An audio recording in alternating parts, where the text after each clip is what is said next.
बिस्मिल्लाहिर्रहमानिर्रहीम। हज़रत अबू हुरैरा रज़ी अल्लाह तआला अन्हु से रिवायत है कि रसूलुल्लाह सल्लल्लाहु अलैहि वसल्लम ने इरशाद फरमाया, जो शख्स अल्लाह और आखिरत पर ईमान रखता है उसे चाहिए कि अपने मेहमान की इज़्ज़त करे, और जो शख्स अल्लाह और आखिरत पर ईमान रखता है उसे चाहिए कि अपने पड़ोसी को तकलीफ़ ना दे। जो शख्स अल्लाह और आखिरत पर ईमान रखता है उसे चाहिए कि अच्छी बात करे वरना खामोश रहे। इस हदीस पाक के अंदर तीन बातों का हुक्म दिया गया कि अगर किसी के पास कोई मेहमान आ जाता है तो अपने मेहमान के साथ इकराम से पेश आना, इज़्ज़त से पेश आना, यह मेहमान का हक़ है। मेहमान के लिए उसके शायान शान अपने वुसात के मुताबिक या अपनी हैसियत से बढ़कर कोशिश करे कि उसका इकराम करे, उसके लिए अच्छी चीज़ें तैयार करे और उसके लिए अच्छे से दस्तरखान सजाए और उसको इज़्ज़त दे, ताकि उसको पता चले कि ये इस्लाम की तालीमात को जानता है। और दूसरी बात, अपने पड़ोसी को तकलीफ़ ना दे। तो ये पड़ोसी को तकलीफ़ के मुतालिक जो बात है वो गुज़िश्ता दर्स के अंदर हो गई कि पड़ोसियों के कितने हुकूक़ हैं। और तीसरे नंबर पर फरमाया कि या तो अच्छी बात करो या खामोश रहो। कि अगर गुफ्तगू करनी है, ज़ुबान से कोई लफ्ज़ निकालना है तो अच्छे अल्फाज निकाले, बुरे अल्फाज ना निकाले। अगर बुरे अल्फाज हों, बुरी महफिल हो, बुरे लोग हों तो वहाँ पर खामोश रहना बेहतर है। इसी तरह एक हदीस पाक के अंदर आता है, रसूलुल्लाह सल्लल्लाहु अलैहि वसल्लम ने इरशाद फरमाया कि जब तुम्हारे लिए दस्तरखान बिछाया जाए, तुम दस्तरखान के ऊपर बैठ गए हो, खाना खा रहे हो, तो किसी शख्स को भी इस तरह नहीं करना चाहिए कि वो दूसरों के उठने से पहले उठकर चला जाए। जब दूसरे खाना खा रहे हैं, आपने खाना खा लिया है तो आप वहीं पर बैठे रहें। ये आदाब में से है खाने के। आजकल इस बात के ऊपर बहुत ज़्यादा जो है ना बिल्कुल ख्याल नहीं रखा जाता। जब एक बंदा खाना खा लेता है तो वो उठ जाता है, बाकी लोग अपनी सबकी महसूस करते हैं, परेशान होते हैं कि कहीं ये ऐसे ना समझें बाकी लोग कि भाई ये जो है ना ज़्यादा खा रहा है। एक बंदा उठकर चला जाता है और बाकी बंदे बैठे रहते हैं। तो ये आदाब में से है। दस्तरखान के ऊपर जब इज्तिमाई तौर पर खाना खाया जा रहा हो तो वहाँ पर अगर एक बंदा खाना खा लेता है तो उसको बाकियों का भी ख्याल रखना चाहिए, खामोशी से उनके साथ बैठा रहे, बल्कि अगर हो सके तो छोटे छोटे लुक़मे थोड़ा थोड़ा उनके साथ खाता रहे। हमारे बुज़ुर्गों के मामूल में से है, हमने ख़ुद देखा। पीर अब्दुल वहाब शाह साहब रहमतुल्लाह अलैह हमारे पास कराची में आया करते थे, तो उनके खाने का तरीक़ा ये होता था कि वो एक रोटी का चौथाई हिस्सा खाते थे, लेकिन वो छोटे छोटे लुक़मे लेकर खाते और चबा चबा कर आहिस्ता आहिस्ता खाते। साथ में जो रुफ़क़ात थे या हम लोग थे, हम दो दो तीन तीन रोटियां भी अगर खा जाते तो फिर भी शाह साहब रहमतुल्लाह अलैह उस वक़्त तक वो खा रहे होते। ये उनका तरीक़ा था। ये मेरे जहन में अभी बात आई। तो ये दस्तरखान का अदब है कि जहाँ पर दस्तरखान बिछाया जाए वहाँ पर उनके साथ खाने में शरीक हो और पहले ना उठे। अगर कोई तकाज़ा हो भी तो बंदा उनको ये बताकर उठे कि भाई मैं जा रहा हूँ, आप लोग खाना खाते रहें। कोई मसला बंदे को दरपेश हो जाता है। लेकिन यहाँ पर एक मसला याद रखना चाहिए कि अगर बंदा किसी के पास मेहमान बनकर जाता है, किसी की दावत कबूल करता है, लेकिन वहाँ पर जब देखे कि खिलाफ शरअ कोई काम हो रहा है तो वहाँ से फ़ौरन उठकर आ जाए। वहाँ पर इस हदीस पर अमल किया जाएगा, ला ताअत लि मखलूक़िन फ़ी मासियतिल खालिक।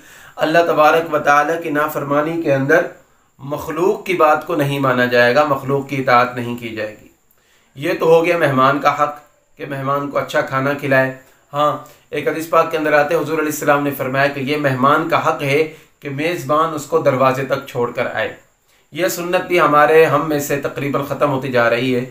हमारे घर के अंदर अगर कोई मेहमान आता है तो जब हम उसको रुख़्सत करें तो उसके साथ दरवाज़े तक जाना ये सुन्नत अमल है। अगर हम पहले इसके ऊपर अमल नहीं करते थे तो अब इसके ऊपर अमल करने की कोशिश करें। अल्लाह के नबी की एक सुन्नत ज़िंदा हो जाएगी। अब अगर बंदा किसी के पास मेहमान बनकर जाता है तो मेज़बान का भी हक़ होता है, मेज़बान का मेहमान के ऊपर भी हक़ होता है। इस तरह हदीस पाक के अंदर आता है, हुज़ूर अलैहिस्सलाम ने फरमाया कि मेहमान को चाहिए कि मेज़बान को तकलीफ़ के अंदर मुब्तला ना करे। इतना अरसा उसके पास ना रुका रहे कि वो बेचारा यानी कहने पर मजबूर हो जाए या उसके हालात ऐसे नज़र आ जाएं कि वो मेहमान को नापसंद कर रहा हो, इस तरह की कोई हरकत ना करे। अगर देखें कि कोई बंदा खुश दिली से आपको बुला रहा है, आप उसके पास मेहमान बनकर गए हैं, तो ज़्यादा उसके साथ फरमाइशें ना करें। कभी कभी फरमाइशी प्रोग्राम शुरू हो जाता है کہ یار مجھے یہ چیز پسند ہے، اب وہ بیچارہ نہ بنا سکتا ہو سکتا ہے اس کے پاس مال نہ ہو، وسعت نہ ہو، تو اس کو دل کے اندر شرمندگی محسوس ہوتی ہے کہ یار یہ میرے گھر میں مہمان آیا کیوں، اور اس کی وجہ سے مجھے شرمندگی اٹھانی پڑ رہی ہے۔ تو کوشش کریں کہ میزبان کو تکلیف نہ دیں۔ اور ایک اور مسئلہ لکھا ہے، حدیث پاک کے اندر آتا ہے کہ اگر کوئی آدمی کسی کی دعوت میں بغیر بلائے چلا گیا، ہمارے یہاں رواج ہوتا ہے کہ اگر کسی ایک کی دعوت ہو رہی ہے تو 2-3 ساتھ میں مل کر چلے جاتے ہیں، یہ بالکل خلاف شرع کام ہوتا ہے۔ حدیث پاک میں آتا ہے حضور علیہ السلام نے فرمایا کہ جو آدمی بغیر بلائے کسی کی دعوت میں چلا گیا وہ اس لٹیرے کی طرح ہے جو چوری کر کے آ جائے، مال لوٹ کر آ جائے۔ یہ لٹیرے کی مثال اس کو دی تھی کہ چھپکے سے اس کے گھر کے اندر گیا اور وہاں سے چوری کر کے آ گیا۔ اب ہم میں سے کون بندہ یہ پسند کرتا ہے کہ وہ چوروں والے اور ڈکیتوں والے کام کرے؟ تو جب ہمیں نہیں انوائٹ کیا گیا کہیں پر تو ہمیں نہیں جانا چاہیے۔ اور اگر کسی ایک بندے کو بلایا گیا ہے تو اس کو بھی چاہیے کہ جتنے بندوں کی دعوت کی گئی اتنے بندوں کو ساتھ میں لے کر جائے، اور تیسرے بندے کو ساتھ میں نہیں جانا چاہیے۔ اس طرح ایک واقعہ لکھا ہے کہ رسول اللہ صلی اللہ علیہ وسلم کے ایک صحابی حضرت شعیب رضی اللہ تعالیٰ عنہ، انہوں نے حضور علیہ السلام کی دعوت کی اور آپ کے سامنے عرض کی کہ یا رسول اللہ آپ اپنے ساتھ 4 افراد اور بھی لے کر آ جائیں۔ تو حضور علیہ السلام 4 افراد کو لے کر جا رہے تھے تو ایک اور ساتھی بھی ساتھ میں چلے گئے۔ اللہ کے نبی جب وہاں پر پہنچے تو آپ نے فرمایا شعیب میں تو ان 4 کو لے کر آیا تھا، یہ 5واں آدمی میرے ساتھ ویسے ہی آ گیا ہے، اگر آپ چاہیں تو اس کو اجازت دے دیں، اور اگر آپ نہ چاہیں تو اس کو اجازت نہ دیں، آپ اس کو واپس کر دیں۔ تو انہوں نے عرض کی کہ یا رسول اللہ صلی اللہ علیہ وسلم میں اس کو اجازت دیتا ہوں۔ تو یہ آداب ہوتے ہیں، اللہ کے نبی خود وہاں پر اجازت مانگ رہے ہیں۔ ہمارے ہاں کیا ہوتا ہے کہ اگر ایک بندے کو انوائٹ کیا گیا ہے، ایک بندے کو دعوت دی گئی، بلائی گئی ہے، تو اپنے ساتھ 10 بندوں کو لے کر جاتا ہے۔ مسئلہ یہ ہوتا ہے کہ صاحب دعوت نے اپنے حساب سے وہاں پر انتظام کیا ہوا ہوتا ہے، پھر اس کو بڑی پریشانی بنتی ہے کہ اچانک وہاں پر بندے پہنچ جاتے ہیں۔ تو یہ عمل کرنا یہ بھی خلاف سنت عمل ہے، خلاف شرع یہ کام ہوتا ہے، اس طرح نہیں کرنا چاہیے۔ اگر ہم میں سے کوئی اس طرح کرتا ہے تو اس سے ہمیں بچنا چاہیے۔ اس طرح ایک مسئلہ لکھا ہے، حضور علیہ السلام نے فرمایا ہے کہ مسلمان پر 5 حق ہے، ان میں سے ایک حق یہ ہے کہ جب وہ تمہاری دعوت کرے تو اس کی دعوت کو قبول کرو۔ ایجاب الدعوہ، مسلمان کی دعوت کو قبول کرنا یہ دوسرے مسلمان کے اوپر حق ہے۔ اب یہاں پر علماء کرام نے مسئلہ لکھا کہ ایک آدمی کو 2 دعوتیں اکٹھی مل گئی، ایک ہی دن میں 2 جگہ پر دعوت ہے اور ایک ہی وقت ہے، تو وہاں پر تعین کیسے کیا جائے گا؟ تو علماء کرام نے مسئلہ لکھا کہ جس شخص نے پہلے دعوت دی ہو اس کی طرف اس کو جانا چاہیے کہ اس کا حق اس کے اوپر پہلے بنتا ہے، اور جس نے بعد میں دعوت دی ہے اس کی طرف بعد میں جائے گا۔ لیکن اگر دونوں نے اکٹھی دعوت دی ہے تو وہاں پر پڑوس کا خیال رکھا جائے گا کہ جس کا گھر تمہارے گھر کے قریب ہو، جس کا گھر تمہارے گھر کے قریب ہو اس کے گھر کے اندر آپ کو دعوت میں جانا چاہیے۔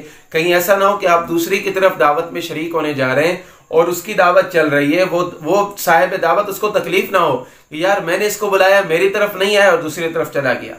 تو اسلام بڑا ہی پیارا دین ہے، بڑی ہی پیاری باتیں ہمیں سکھائی ہیں، اور رسول اللہ صلی اللہ علیہ وسلم نے اخلاقیات کے اوپر جو ہمیں باتیں سکھائی ہیں اگر ان کو ہم اپنی زندگی کے اندر لے کر آ جائیں تو ہمارا معاشرہ بڑا ہی خوبصورت معاشرہ بن جائے گا۔ اللہ رب العزت سے دعا کریں اللہ تبارک و تعالی ہمیں اس طرح زندگی گزارنے کی توفیق عطا فرمائے جس طرح رسول اللہ صلی اللہ علیہ وسلم کی تعلیمات ہمیں دی گئی ہیں۔ اللہ رب العزت عمل کرنے کی توفیق عطا فرمائے، آمین۔ وآخر دعوانا ان الحمد للہ رب العالمین۔